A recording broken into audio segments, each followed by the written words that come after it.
Hi, hello. This is my first presentation for adults, like really adults for teachers. I will try to be brief, but I hope this presentation will be meaningful for you and you can maybe implement it somehow. So I did some sort of research on picture word inductive model. I did a paper research before, and I got really excited to one day use it in the classroom. Once I've got my project, I've decided this would be a good time to implement it.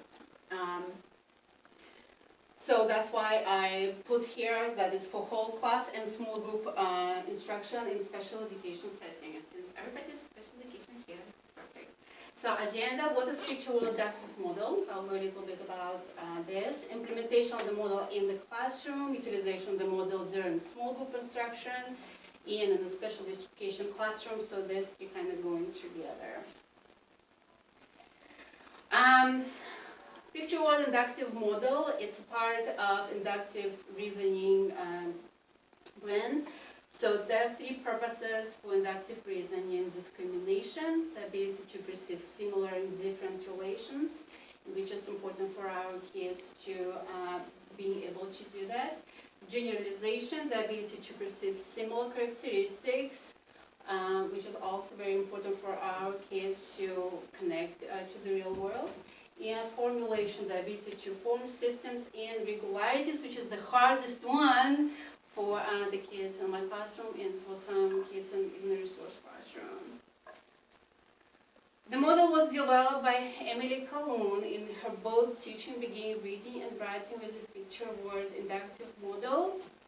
She created it keeping in mind primary grade students, and for her it was mainly for a whole group. It was a whole group instruction. Later she mentioned that once kids mastered as a class, those who are still need support, this model goes into intervention groups.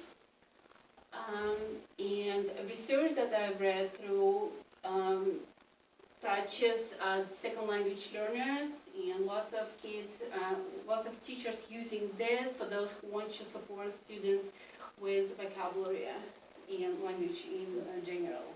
There's not much about special education classroom, even though it was mentioned, but not much research was done. Well, in this project, I'm using it in life skills upper elementary classroom. There are few phases the model goes through.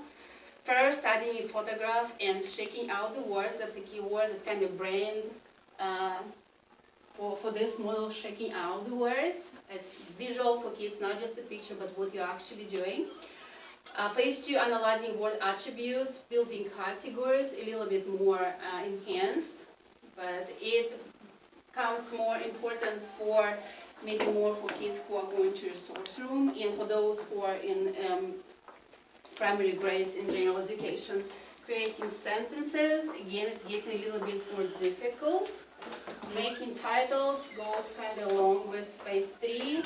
Classifying sentences, even more elaborating, and building paragraphs. Again, I'm going back to my resource classroom where I will be working on that. That's why I was thinking about special education classroom in general. You can separate these parts into different classrooms and focus on different phases in different settings. For instance, for primary grades, all 6 would be in place. Once you're going down to resource, you're working on with those 4th graders, creating sentences, titles, classifying and building paragraphs. That will be a focus. For those of us who are in life skills, we'll be maybe more focusing on first stages just to help kids to be more fit in the world. So the reasons were ability to retrieve and use known vocabulary. Known vocabulary is the key. Kids need to know something before interacting with the picture, and that's what teachers are trying to get from them. Ability to learn new vocabulary, and that's where we're going into repetition, a lot of repetition. and formulate sentenences. That's more abstract one, but that's the goal. So, my first challenge was to pick a picture. It was really difficult. First, it seemed really easy, but when you're thinking picture and looking through them, either it will be too difficult, too many details, or it could be something really, really simple, which kind of didn't fit what I wanted to do.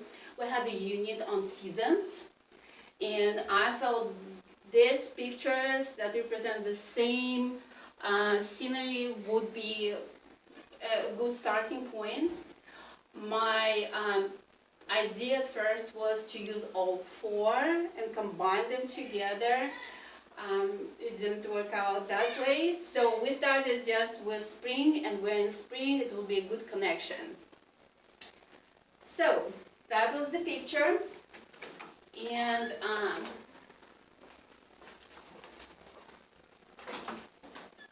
need one right here.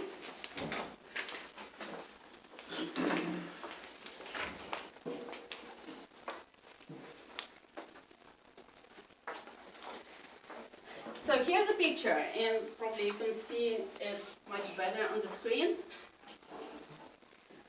Kids were asked to look at it and examine it first. So just take a moment and look at it.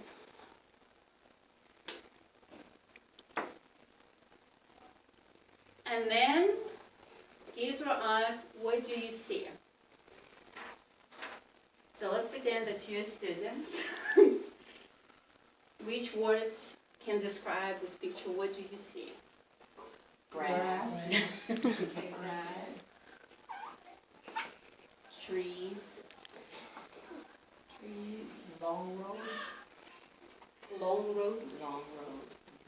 Is that like a little pond? Is it a pond? Looks like Got somebody push me. This is a little bit more advanced Yeah. phrase. it's sunny outside. Sandy. Sandy. Oh, did you say lake? She said a pond. Pond. A pond. There's a dog. Pond. A dog. Pink flowers. So it's quite murder. I will pretend that you, in my students, it will be pink and flowers. Okay. Two men. Okay, man. Yeah, the one. They're like one by more the than- occupation, and that one with the dog.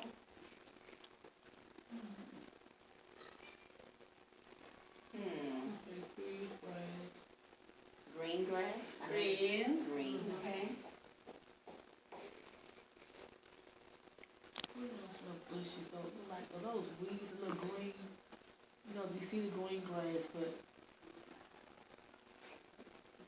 like some type of bushes. I don't know. See, it's on the other side. The other side. Bushes. Wild weeds or something. Maybe not so bushes. Weeds. What we so maybe long grass, but that's okay. Right. Okay. So that's what we were doing for quite a number of days, and I really focused on that because I believe it's very important point for students to be able to see and formulate it even in one word. Eventually, we came up with about 50 words, which was too many, but I just could not stop. That was very important. You came up with 50 words. The kids did. I'm sorry. Thank you. So that is how it looks like when you're working with kids. So once they're giving you a word, we were connecting. I was connecting. I would pink or purple. I will draw a line and just write the word. So if you can just use your pen and you can maybe write a few words that you can see in the picture.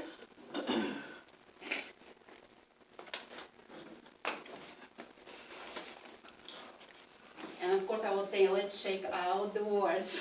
That was an important one. So it's kind of, the whole picture is packed with words, we just need to get them out there.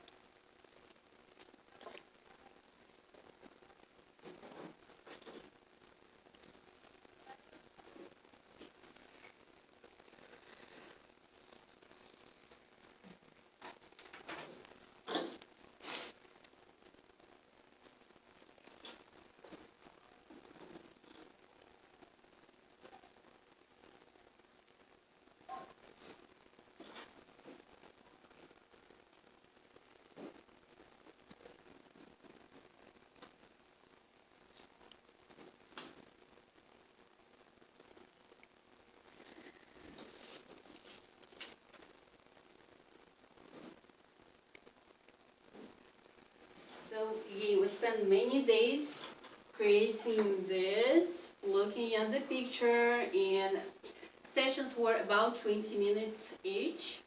And sometimes using different markers, so many days of prompting, modeling, redirecting, and reviewing. But actually, this activity paid off. Once we were done with all the words, and you can see we've got lots of them, even though I understood it would be difficult, especially with such a huge number of words, to create categories.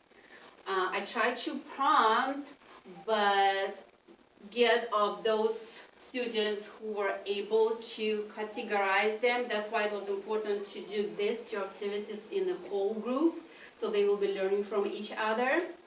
The easiest one was colors. Once we got with colors, students started picking up and understand what we are doing. So we got colors, we picked all the colors first, then what do we see? We see water. Okay, let's put it all together. Then plants, people, ing. I decided, okay, let's just have this part that will try to be connected with the language, and the rest of them just got into uncategorized group. It was difficult, but it gave students some idea that what we can do. We can split words into specific categories. Once I was done with that, I typed all the words for each child, and then I cut them and made sure that each child had the words, all the words. When we were working with the picture, and again, as I said, it's more advanced, once students started getting phrases and simple sentences, that's fine.